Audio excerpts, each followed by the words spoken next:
ठोको ताली इस बात ठोडी बम फोड़ करके पूछेंगे। यूरोपियन यूनियन, जापानीज, अमेरिकन ये लोग नई चीज को परख करके देखते, तभी उनमें सबसे ज्यादा आविष्कार होते हैं। यदि ऐसा सोचते ना भगत सिंह, तो यदि छत्रपति शिवाजी महाराज ऐसा सोचते, हमें प्रोपगेंडा चीजों में थोड़ा गौर करो। बीजेपी पैसे वाली है, मीडिया खरीद रखी है, बहुत बड़ी पार्टी है। अरे ये युग है ना, ये द्वापुर नहीं है कि कर्ण और अर्जुन ने तपस्या करके ब्रह्मास्त्र ले रखे तो वो किसी से हारेंगे नहीं। आज प्रजातंत्र है, प्रजातंत्र में जीतता कौन है? जिसको जनता वोट देती है। और वोट अपने पास में, जब हम बटन आरएलपी का दबाएंगे तो बीजेपी जीतेगी कैसे? ये बताइए मेरे को, ठोको ताली। वोट तो अपने पास में, डरने की जरूरत नहीं है। मैं बता रहा हूं आपको, आज तक ये होता था, कांग्रेस को वोट दे दिया, बीजेपी वाला नेता जीत गया तो चश्मा ऊपर करके धमकाता था हमको कि भाई हमको वोट नहीं दिया आपने, काम करवा ले जा। वैसा ही कांग्रेस वाले करते थे।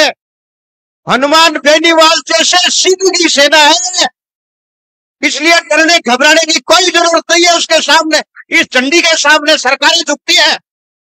इन नेताओं की क्या औकात है? आरएलपी का कार्यकर्ता को कतई डरने की जरूरत नहीं है।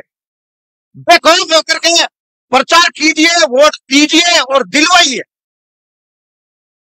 खाली अपना वोटा सा नकोल लगे कि जोड़ आना नकोल आगे, ऐसा है।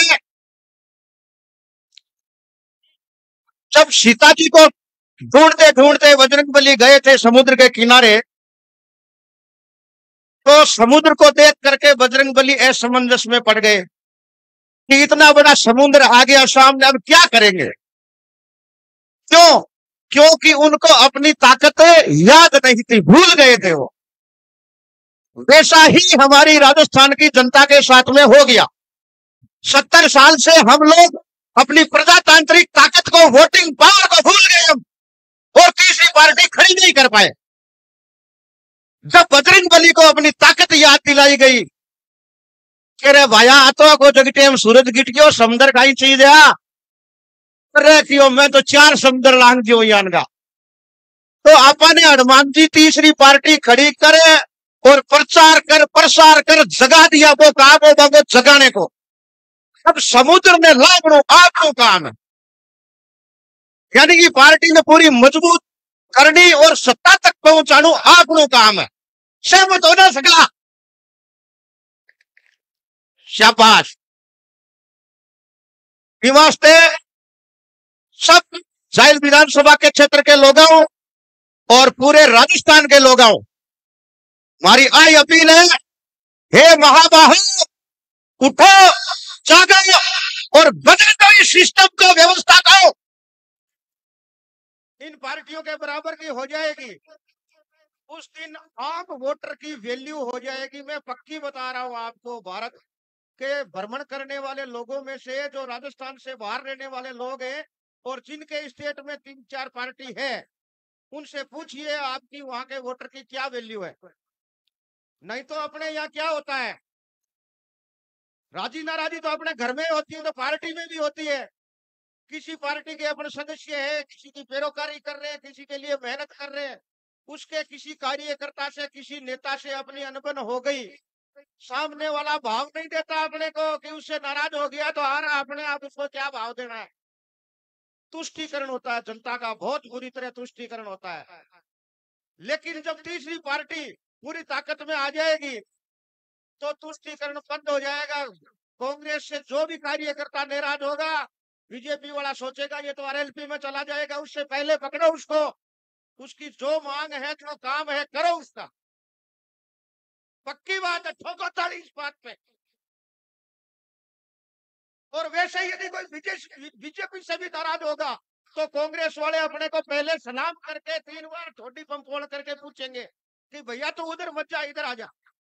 नहीं तो अभी कोई पूछ नहीं है जनता की। सीता रावण के पास अशोक वाटिका में भी सुखी नहीं थी, तो राजा रामचंद्र जी के पास आने के बाद भी उसको वनवास मिला, सुखी नहीं थी। इसलिए ये दो पार्टियों के पाटों के बीच में पिसते जाओ, पिसते जाओ, पिसते जाओ।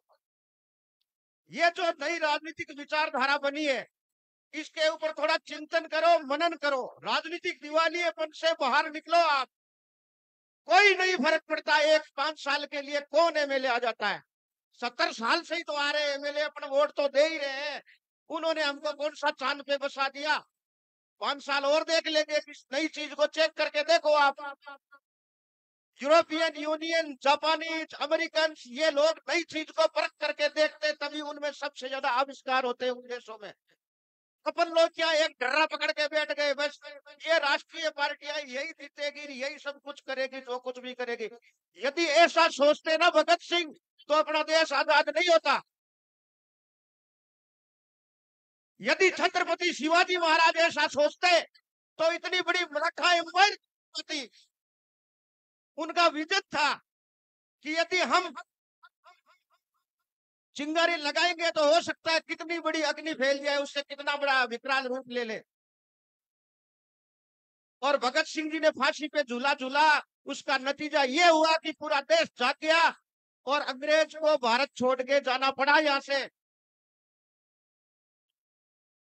जिसके राज में सूर्य अस्त नहीं होता था, जापान से लेकर के अमेरिका तक। और पहली बार हिंदुस्तान की जनता एकत्रित हुई 36 को। आपने मारवाड़ी में आप आपकी मौत से मरे, पर एक ठाकुर कदई को न मरे। 1947 में 36 को इकट्ठा होकर के लड़ी और ब्रिटिश एम्पायर को भारत छोड़ के भागना पड़ा था यहां से। इसलिए सब लोग इकट्ठे हो जाओ और एक बार इस पार्टी को ताकतवर बना दो, फिर आपको राजनीति करने का मजा आएगा। ठोको ताली। यदि राजनीति करनी है या नेताओं से अपने को काम करवाना है, तो तीसरा विकल्प अपने पास होना बेहद जरूरी है, निहायत आवश्यक है। 5 साल के लिए अपन मान के चलते हैं हनुमान जी को सत्ता दे देंगे अपन, तो हनुमान जी कोई 50 साल के लिए हिटलर तो बनने वाले नहीं है ना। सत्ता तो अपने पास में है, 5 साल बाद में वही घोड़े वही मैदान। कांग्रेस बीजेपी अपनी परखी हुई है, उसको उसके साथ जुट जाएंगे। दिक्कत कहां हो रही है? इसलिए हौसला रखो। वो जो मानसिकता कांग्रेस बीजेपी वाली है उसको छोड़ो।